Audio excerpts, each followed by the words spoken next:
En este momento millones de niños y niñas tienen desnutrición severa. Algunos están tan débiles que apenas pueden pararse. Pero con tu ayuda podemos salvar a los niños. Este alimento terapéutico listo para usar está lleno de vitaminas y nutrientes esenciales que ayudan a los niños y a las niñas a recuperarse de la desnutrición. Gracias a personas como vos, ayudamos a salvar a millones de niños cada año. Da un simple paso. Dona ahora y ayúdanos a seguir salvando vidas.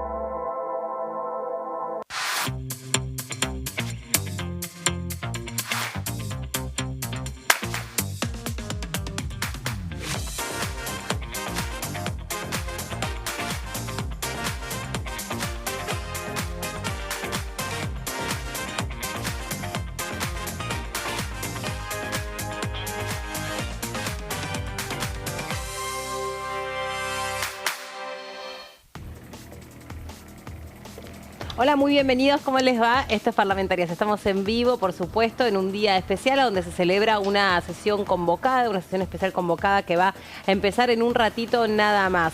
Vamos a pasar por los móviles primero, ya ahí de caminito la saludo a Arelis que está a mi lado. Hola Ari, ¿cómo estás? Hola Beli, ¿cómo estás? Muy bien, bueno, ahí vamos a profundizar, pero vamos a ir con Gonza y también con Lourdes que están trabajando en vivo en la previa de esta sesión especial y nos van a transmitir y contar todos los detalles. Hola chicos, ¿cómo andan?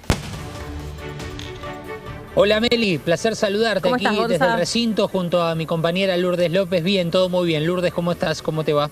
Muy bien, Gonza. Bueno, saludar por supuesto ahí a toda la audiencia a través de Diputados TV. Bueno, viviendo la previa de lo que va a ser una sesión que estaba estipulada para las 12, se está demorando un poquito. Recién finalizó lo que es toda la labor parlamentaria, veíamos la salida también de los presidentes de bloque respectivamente, en una sesión que se espera que dure, bueno, bastante tiempo, no solo por el temario que conlleva, sino también por lo que tiene que ver también con las cuestiones de privilegio, varios temas que ya se han estado hablando en el momento de la labor parlamentaria, ¿no? Exacto, Meli, para que te des una idea, hay un aproximado en cuanto a la cantidad de cuestiones de privilegio, exclusivamente para que nos demos una idea, son 17 cuestiones de privilegio de Unión por la Patria, 5 de la Unión Cívica Radical, 3 que ha pedido el bloque de la izquierda y alguna que otra también que no tenemos exactamente el número, que también ha pedido el oficialismo, así que obviamente que esto va a conllevar a lo que dijo Lourdes, que es una sesión más larga de lo que se espera, teniendo en cuenta que son temas muy importantes como el programa de entrega voluntaria de armas, como la creación de este nuevo registro de datos genéticos para ampliarlo a todos los delitos penales de la Argentina, entre otras cuestiones que parecían tener un acuerdo, Lourdes, pero que también van a tener en esta sesión otros atenuantes que harán que se extienda inclusive hasta más de 20 horas. Sí, por supuesto. Y bueno, hay que decir que al inicio también se espera, en señal de respeto, el minuto de silencio correspondiente a, bueno, algunas pérdidas físicas también, por ejemplo, por la hija del diputado López Murphy. Ricardo López Murphy, también, que también nos solidarizamos con él, también por la pérdida de la esposa del diputado Castañeto, una conocida referente política, Ana Herrán Castañeto. Bueno, también por, en este caso... Sí, la madre de Tomás Figueroa, de apellido Nuno, que va a justamente a ser aquí por parte de los diputados respetada, con un minuto de silencio también.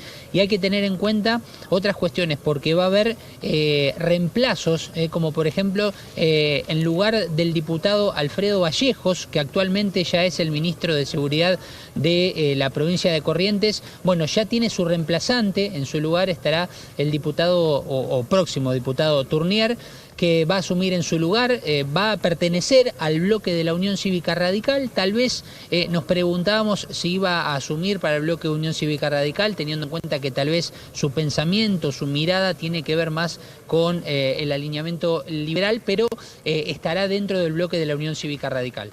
Y Y esto también tiene un porqué, es, bueno, quizás de pensamientos y posturas libertarias, pero es un aliado, en este caso, del gobernador Valdés de la provincia de Corrientes, por lo tanto va a estar integrando el bloque de la Unión Cívica Radical, representando también a la provincia de Corrientes, así que estas son algunas de las modificaciones y de los cambios que van a haber en esta sesión respectivamente, además de todo el temario, además de los temas que ya han estado sonando, en este caso por ejemplo, el tema Venezuela, también lo que está sucediendo con la visita a represores en Ezeiza, toda la repercusión que tuvo con respecto a la foto y demás, y por supuesto también qué es lo que está pasando con la causa de violencia de género que se le adjudica al expresidente Alberto Fernández. Sí, Bien, y chicos. lo último para cerrar esta primera parte, Meli, tiene que ver con Adrián Pagán, que va a ser el nuevo secretario parlamentario en lugar de Tomás Figueroa, así que se dará todo lugar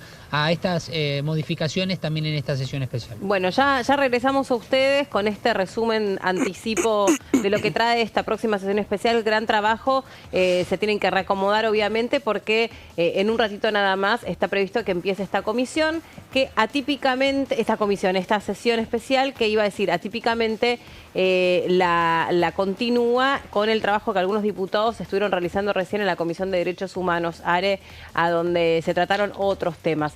Pero hoy hay muchos temas políticos que seguramente crucen los pedidos de que los diputados aprovechen para expresarse previo al temario del desarrollo mismo de la sesión. Recién los chicos lo anticipaban. Naturalmente el tema político por excelencia es esto que ha explotado ayer, que tiene que ver con las apariciones de estas imágenes en el celular de la ex secretaria de Alberto Fernández, en el contexto de la averiguación de una causa que tiene que ver con presunto pago o de manejo de privilegios en favor de quien era el esposo de la ex secretaria de Alberto Fernández.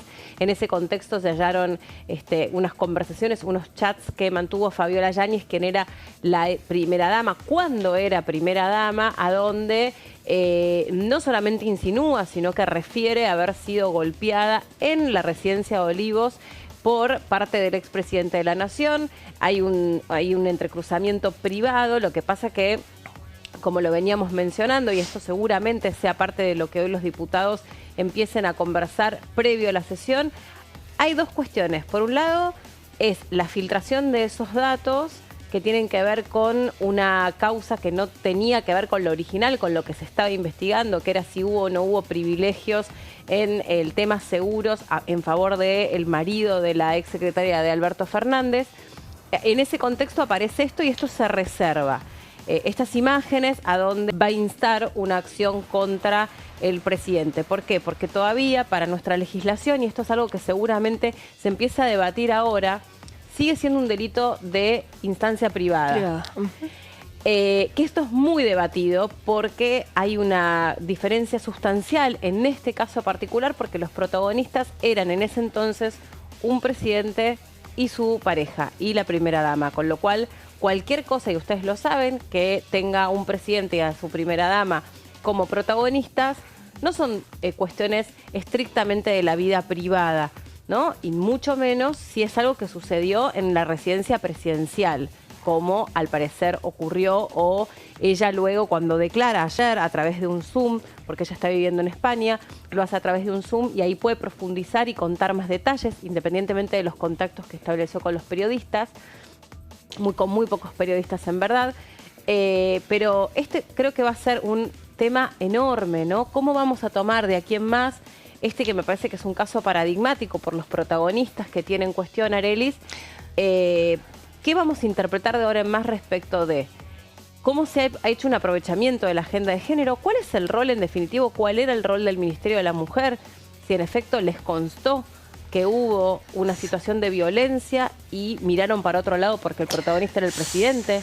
Sí, o sea, ¿cuál fue realmente la intervención que tuvo esta oficina? Porque la verdad me consta que es una oficina que cuando tiene intervención lo hace de una manera correcta, contando con todas las medidas que puede contar. El tema es que esto al haber sucedido, todas las pericias médicas que se pudieran haber hecho en aquel momento, si no le brindaron a la primera dama el acompañamiento que debería habérsele acompañado, habría que saber por qué pasó, qué sucedió, si fue que ya no continuó, si fue la oficina la que decidió que no lo hiciera por no contar con las herramientas, porque es verdad que son delitos del ámbito privado, pero el tema es que si realmente, a mí tampoco me consta, pero si hay lesiones graves como pareciera que pudieron haber habido, por algunas fotos que parece que se filtraron, todo, ¿no? Esto todo podría haber, claro, sí. Porque, y a mí menos me consta porque no podría ver las fotos, pero bueno, tengo referencias de que hay fotos realmente muy comprometidas o que parecieran haber lesiones muy graves,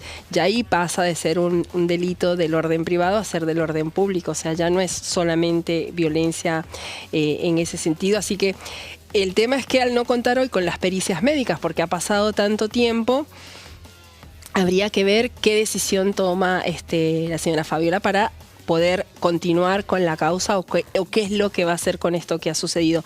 Sí. Más allá de eso, trascendió a la opinión pública y me parece que ese va a ser el debate más interesante que se puede dar de justamente qué sucede con estos casos, porque bueno, además es un ámbito intrafamiliar donde sabemos que es donde abundan o la mayoría de los casos suceden en los ámbitos intrafamiliares. Y por supuesto privados, entonces sí. Me parece que acá está verdaderamente, se quiere el cambio de perspectiva. Ayer lo conversábamos porque ayer de hecho tuvo actividad la Comisión de Mujeres, Niñeces y Juventudes, a donde precisamente se puso el foco en... porque este tema estaba ya ocurriendo ayer, pero no había explotado tan fuerte como hoy, cuando sabemos que la ex primera dama eligió instar o hacer una denuncia penal contra el expresidente. Y esto también trae aparejado otras series de cuestiones que van a rebotar sin lugar a dudas en la sesión de hoy, que es la agenda del feminismo y cuáles son, en todo caso, las responsabilidades de los funcionarios que estuvieron a cargo de estas carteras. Si no lograron, miren ustedes, si alguien que debieran haber rescatado esta situación es nada más ni nada menos que a la figura de la primera dama, porque por el emblema, no digo porque sea una mujer más importante que el resto, digo porque si la primera dama no logró obtener cobertura por parte del Ministerio de la Mujer, que es lo que se cuenta ocurrido, ¿qué le queda al resto de las mujeres? Y en todo caso, en medio de este debate, cuando se resolvió disolver el Ministerio de la Mujer, ¿no? Y se lo disuelve porque lo que cuentan es que en las auditorías que se realizaron era un ministerio a donde había muy poco personal presencial, muy poca gente había regresado después de la pandemia, había una descripción de que la nómina de cargos era realmente muy importante, y de repente cuando fueron a hacer las auditorías al propio ministerio no había tal cantidad de personas. E insisto, este es un caso paradigmático porque en todo caso pone al descubierto algo que hoy le toca al Ministerio de la Mujer y que no es menor, porque de ellos se supone que dependen la vida de muchas mujeres que siguieron siendo asesinadas a pesar de este ministerio, a pesar del presupuesto asignado para que esto no sucediera. Hay una mujer que es asesinada cada 36 horas, más o menos una mujer es asesinada por su condición de mujer todos los días. Por lo tanto, es muy seria la situación, es muy grave, y si queremos seguir adelante con una agenda que nos ponga a resguardo y que detecte estas situaciones de violencia contra las mujeres, contra los hijos de las mujeres, sea primera dama, sea que viven abajo de una autopista, no importa, hay que revisar qué se hace con esos presupuestos y quiénes son las personas que verdaderamente están a cargo, porque si van a ponerse a calentar una silla y nada más, estamos todas en una situación mucho peor de la que creíamos que estábamos. Claro. Así que esto yo creo que sin lugar a dudas se va a colar fuertemente en la sesión, más allá de todo el resto de los temas que vienen a tratar. Pero aparte, sobre todo, es muy importante que esto no deslegitime, o sea, la manera en que haya funcionado en ese momento la oficina de violencia doméstica no puede deslegitimar el objetivo y que tiene esa oficina. Muy por el contrario, entonces esto trae a poner sobre la mesa la necesidad imperiosa de que esa oficina siga existiendo, sea bajo la órbita del ministerio que sea, con el personal idóneo, tiene que seguir existiendo. Completamente. Entonces, yo creo que eso es, además, una de las cosas más importantes que hay que sostener en esta agenda del tratamiento y de la protección a la mujer, porque bueno, al género, porque pero bueno, de lo que es todo lo que son los delitos de violencia. Es muy importante que podamos revisar todas las revisiones que quieran, pero tiene que seguir existiendo un lugar donde se puedan escuchar las voces y puedan recibir la protección que se necesita cualquier mujer que sea violentada, en cualquier espacio. Completamente. Ese es uno de los temas que seguramente se lleve gran parte de la previa de la agenda concretamente anunciada para la sesión. Otro de los temas, recién lo comentaban también nuestros compañeros desde el recinto, va a ser la cuestión vinculada a la visita de algunos legisladores, La Libertad Avanza, al penal de Ezeiza, a donde estuvieron con represores. Allí también ayer explotó la divulgación de una foto, de una imagen donde se los ve posando a los legisladores. El contexto en el que sucede esa visita, las definiciones que algunos de ellos hicieron como consecuencia del reproche, ¿no?, que le cabe por haber ido a visitar especialmente represores. Hay algunos que dijeron que incluso no saben quiénes son porque nacieron con posterioridad a la época del proceso. Entonces se va a pedir la creación de una comisión especial que pueda evaluar las conductas, ¿no?, de estos diputados. Eso también va a formar parte de uno de los pedidos de privilegio que vaya a ver hoy. La otra cuestión es Venezuela, Are, que vos lo conoces bien, porque a pesar de que han pasado una semana.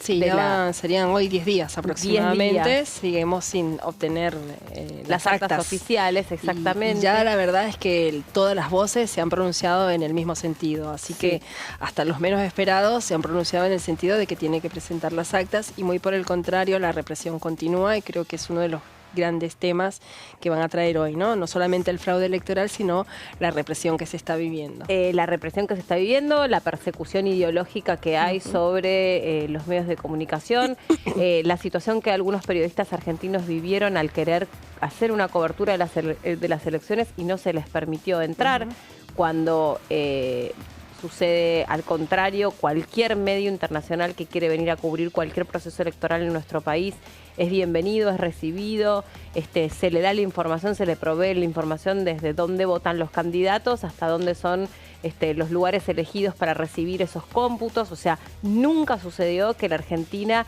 le prohibiera la entrada a un periodista que quiera venir a contar algo sobre nuestro país.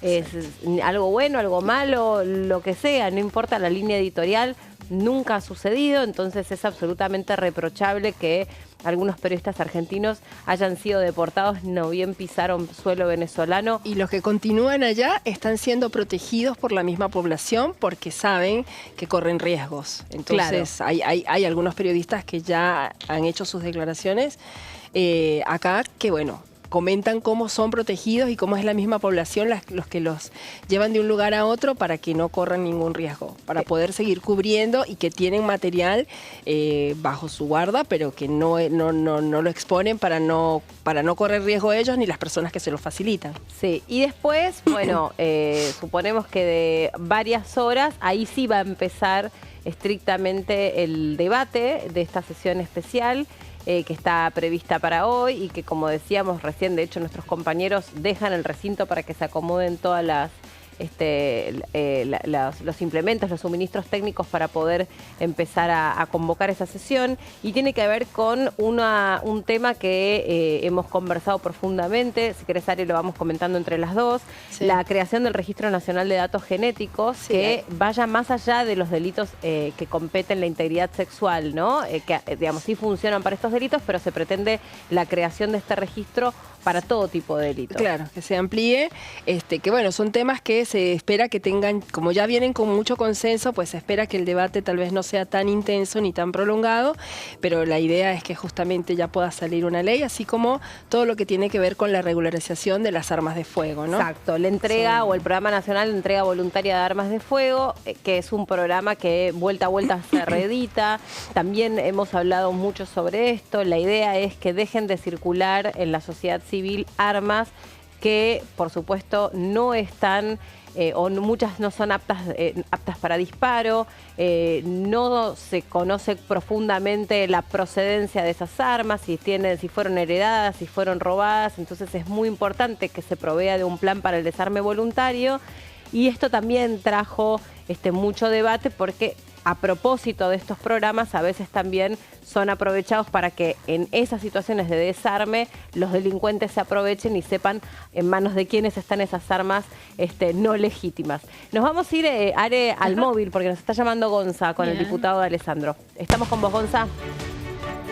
Agradecemos estos minutos al diputado Carlos D'Alessandro de La Libertad Avanza. Diputado, gracias por estos minutos. Se espera una sesión larga, extensa, en donde por un momento decimos, bueno, va a haber temas importantes, pero al mismo tiempo también tenemos que hablar de las cuestiones de privilegio. Va a ser una sesión en donde seguramente muchos diputados pidan la palabra. ¿Cómo le va?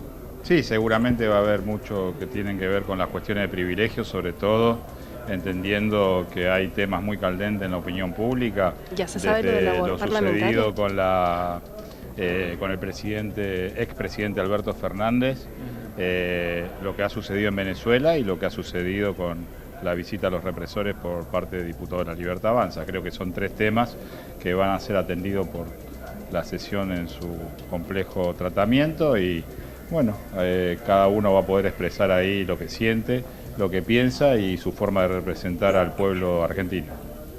Diputado D'Alessandro, ¿cómo le va? Gracias por estos minutitos. Soy Melina Fleiderman. Hola Melina, muy buen día. ¿Y cuál es su opinión personal, su sentimiento respecto de la visita de sus compañeros de bloque al penal de Seiza? No, lo he expresado en varios medios de comunicación y me he expresado contundentemente en el rechazo y la oposición a la visita no solamente de mi compañero a los represores, sino a la situación que estos represores han sido juzgados en democracia, que la justicia ha tenido una sentencia en firme y que no tenemos que tener olvido a lo sucedido en la historia argentina para que no volvamos a cometer los mismos errores. Creo que es caso cerrado, ellos están juzgados y no veo bien que hayan ido a visitarlo y en nombre del bloque La Libertad Avanza sobre todo. Y diputada, ¿usted sabe cómo se origina esa visita? ¿A usted le consta cómo surge esa idea de ir al penal de Seiza? ¿Cómo está contextualizada esa situación? Y si en todo caso a usted mismo le ofrecieron ser parte de esa comitiva o no. No, a mí nunca me han ofrecido ser parte de una comitiva. Si me hubiesen ofrecido en su momento, le hubiese expresado mi pensamiento, que no tenía que ir nadie, sobre todo que sea elegido en democracia por el voto de los ciudadanos. Creo que esto comenzó con una visita al penal de Seiza para ver cuestiones de derechos humanos.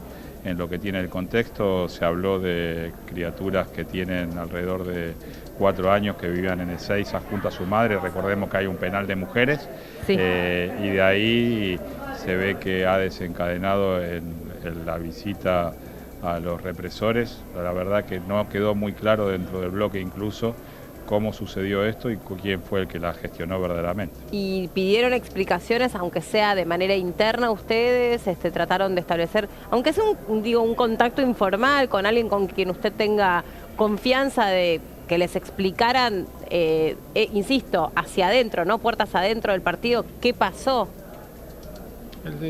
Se habló en la reunión del bloque, fue muy claro.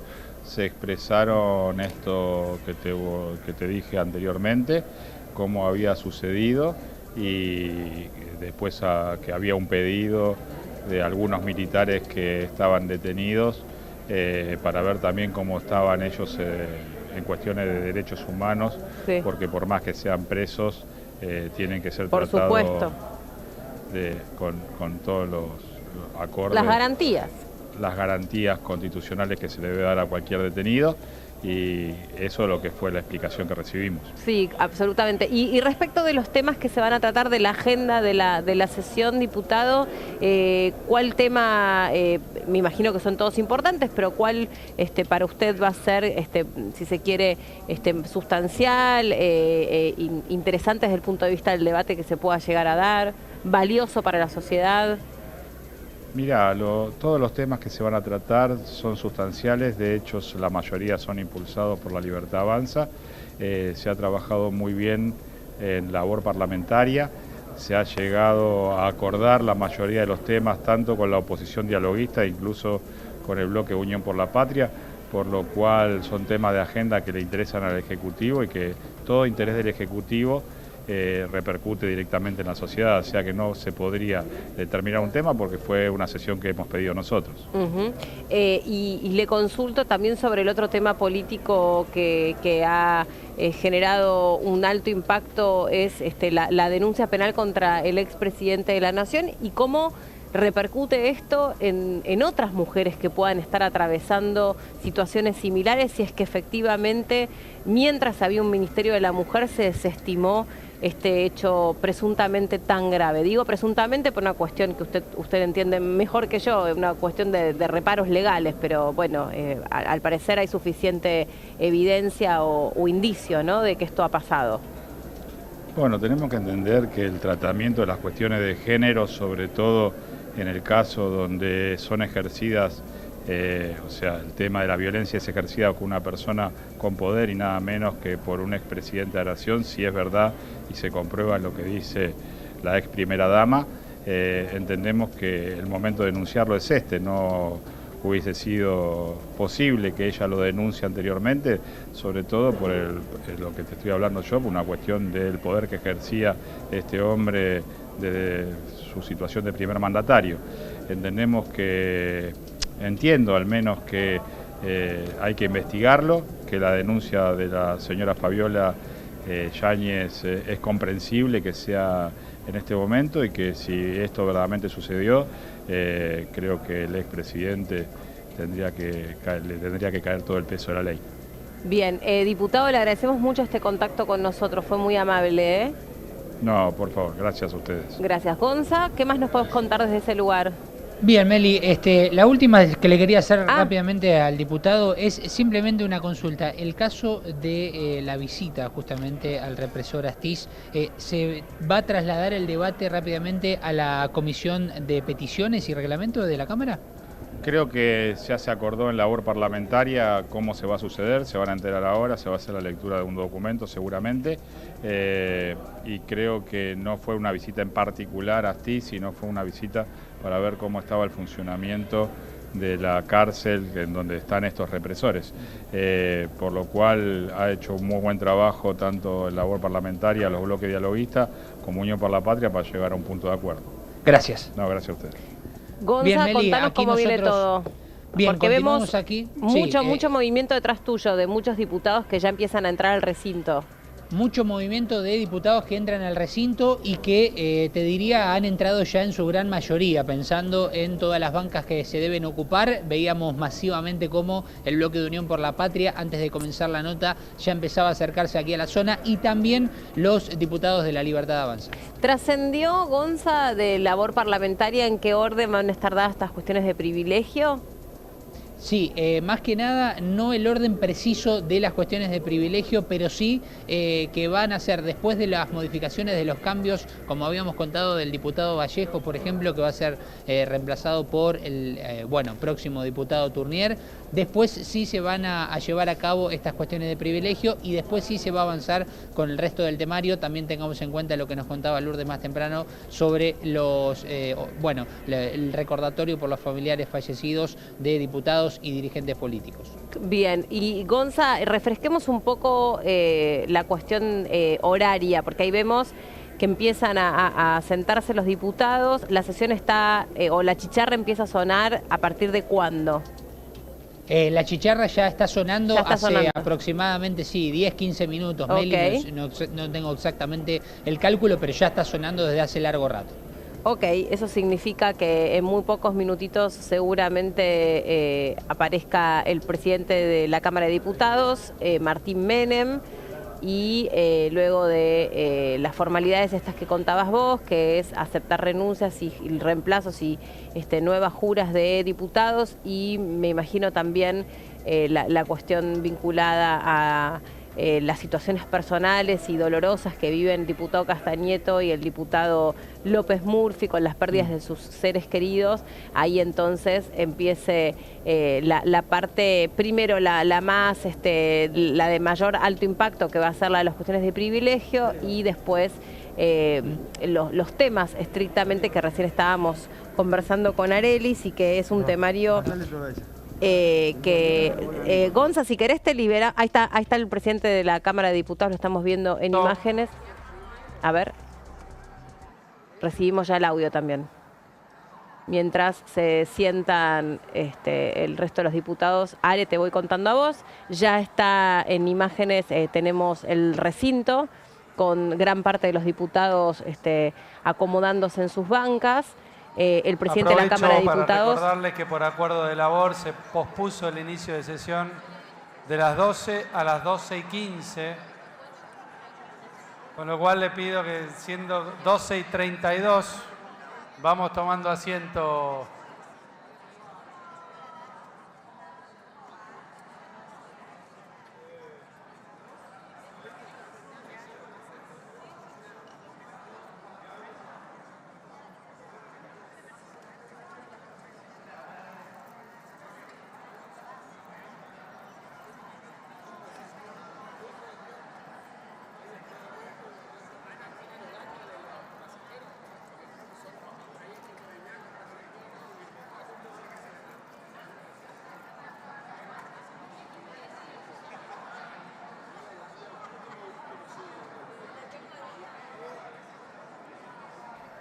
En labor parlamentaria, como bien expresaba recién el presidente de la Cámara de Diputados, Martín Menem, a quien ya vemos ubicado en su lugar, en la presidencia, acaba de comentar que la sesión estaba prevista para las 12 del mediodía, se pospuso 15 minutos.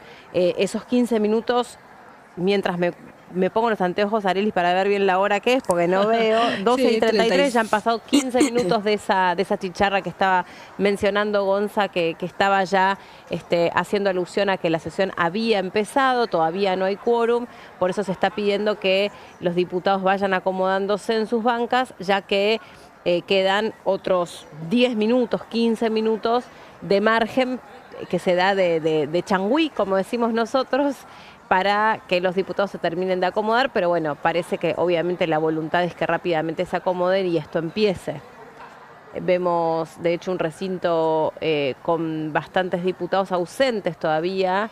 De hecho, bueno, ausentes, digo, no sentados, por lo menos. Claro, no han ingresado al recinto aún. Exactamente, sí, eso no significa como decía que... Gonzalo, había una audiencia, una asistencia masiva en principio, sí, de los distintos bloques, así que esperemos que... Mientras estábamos saliendo con Gonza y hablando con el diputado de Alessandro, detrás suyo, en el plano que quedaba ahí rezagado, se veía que habían pasado, bueno, los cuadros más importantes de todos los espacios políticos. Con lo cual sí, como decís vos, ahí estoy viendo al diputado Espert, por ejemplo, que ya se metió a fondo con el tema de lo que pasó entre el expresidente y Fabiola Yáñez, comentando algún intercambio privado que hubo entre Alberto Fernández y Espert, donde Espert al parecer le constaba que Alberto Fernández es o era una persona que había ejercido violencia contra la madre de su primer hijo. Por ejemplo, así que seguro algo de esto vaya a contar, supongo yo, hoy en esta sesión especial, sesión que se pospuso 15 minutos y es la razón por la cual todavía no empezó. Sí. Ya está oficialmente convocada con esa chicharra que, bueno, nosotros no alcanzábamos a escuchar, pero Gonza nos decía que efectivamente está sonando. Yo, de hecho, todavía no la escucho. No se escucha, es cierto. Y ahí te cuento que hay 75 diputados que sí se sentaron, que son los que marcan como presentes, pero que claramente se ve en el recinto. Sabés que hay muchas personas que están ahí, o sea, no es que no pido, están. Por favor, a los diputados. Mirá, claro, presentes. ahí va repitiendo el pedido. Claro. que se vayan sentando, ¿no? Los que están a pie, a ver si se puede conseguir el quórum. Exacto, y son las 12:35. Quedan 10 minutos de margen para que la sesión empiece. Ahí se van sentando algunos más. Es que es un día, me parece, también políticamente muy álgido, muy movido, ¿no? Donde debe haber también reuniones de último momento para poder unificar criterios y, independientemente del temario de esta sesión, saber qué van a decir y cómo se van a expresar. Yo creo que es una sesión que debe estar mirando el país entero a través de la pantalla de Diputados TV, porque el contexto político en el cual va a transcurrir esta sesión especial es realmente de alto voltaje y hay temas que cada espacio político seguramente va a aprovechar también, ¿no? Conociendo el terreno. Sí, para sentar su posición y para poder también alinearse a sus agendas y a sus expectativas de lo que suceda hoy acá en la sesión, ¿no? Más allá de que, bueno, como decíamos, hay algunos temas que ya vienen con mucho consenso, hay otros temas que son más protocolares, pero digamos que el protagonismo se lo van a llevar los temas más álgidos como son la visita a Ezeiza, como es el tema Venezuela, como es el recién tema que ha despertado la atención de muchos y donde la red de Twitter X es protagonista, ¿no? Con la cantidad de información y de opiniones y bueno, todo a verificar obviamente, pero que ha salido muchísimas opiniones, muchos tweets sobre un montón de cosas, ¿no?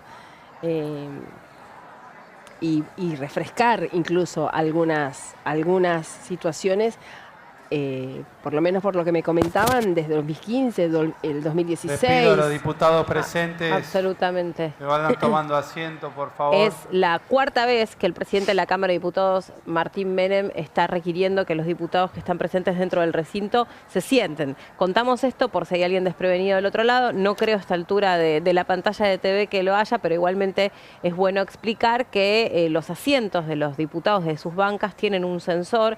Ese sensor se activa cuando el diputado se sienta, es precisamente por eso que no es lo mismo que esté parado a que esté sentado, y cuando se sienta eso se ve reflejado en la pantalla, que indica el momento preciso en el que se da el quórum y se puede formalizar la apertura de esta sesión especial. Que les contábamos, incluye algunos temas que no van a ser demasiado álgidos, independientemente de lo que se haya podido recuperar en cada uno de las comisiones en donde se debatieron. Hubo mucho debate por este registro nacional de delincuentes o de presuntos delincuentes, porque esto es algo que Arelis como abogada también va a poder explicar.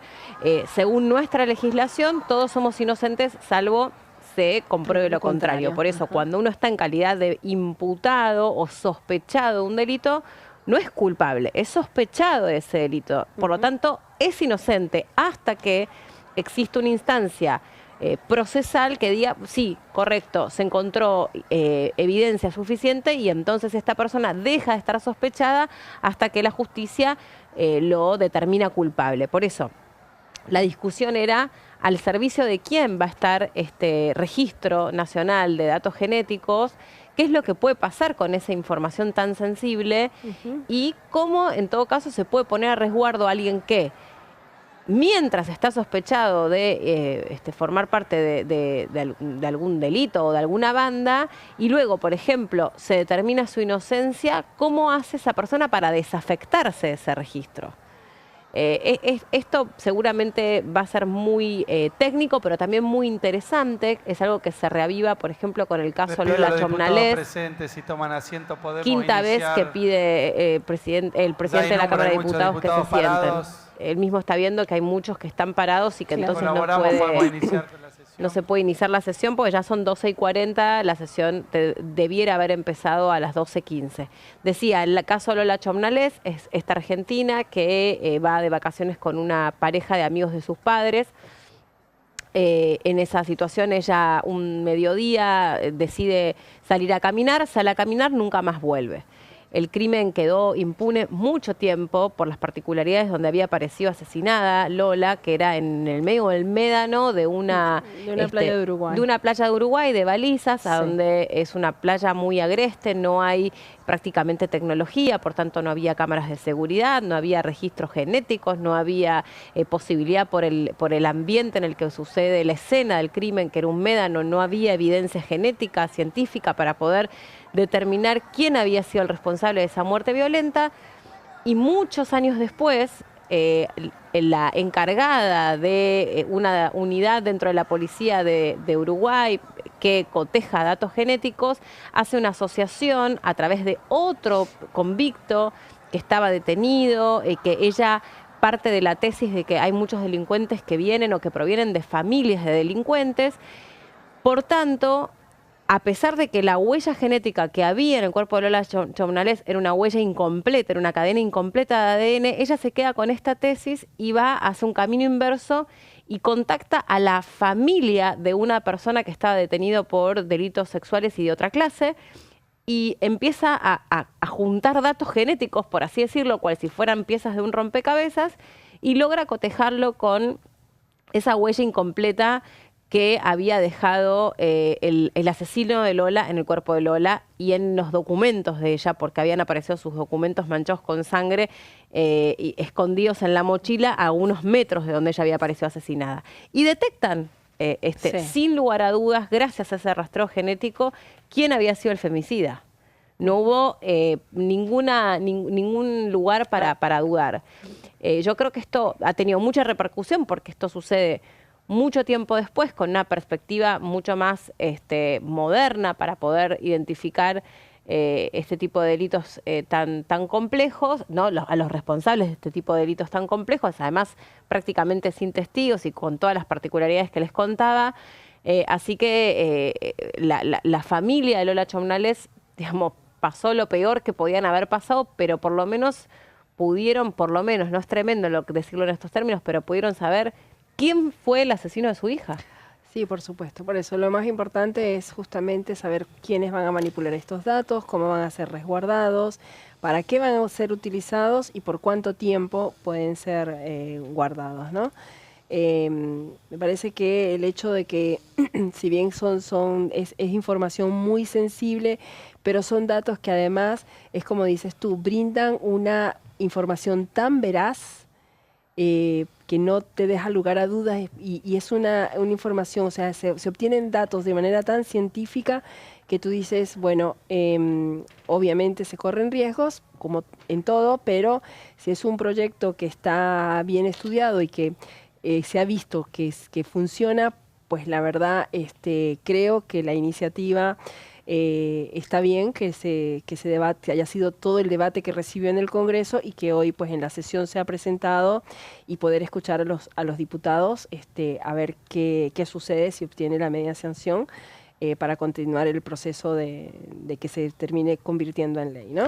Y el debate fue sumamente interesante en las comisiones porque ahí hubo especialistas de todo tipo, mientras todavía no hay quórum, seguimos contándoles, hubo especialistas de todo tipo, pero si se quiere estuvo interesante desde el punto de vista de la interpretación, ¿no? de lo que supone este registro, desde estrictamente lo que dice nuestra Constitución al respecto de las personas que están siendo sometidas a una investigación en relación a un delito. Y una cosa es un delito de tipo sexual, o sea, contra la integridad sexual de las personas, y otra cosa son delitos de todo tipo, de toda clase. Y además porque hay como un fantasma muy, muy grande respecto a esto, ¿no? De las manipulaciones, las filtraciones de estos datos y cómo puede ser malintencionadamente utilizado este registro. Y por otra parte está la cuestión de... A ver. Mire, le voy a pedir si podemos alargar el tiempo. Usted sabe que enfrente, donde tienen las oficinas de todos los diputados, están andando muy mal los ascensores, hay menos ascensores. Es verdad.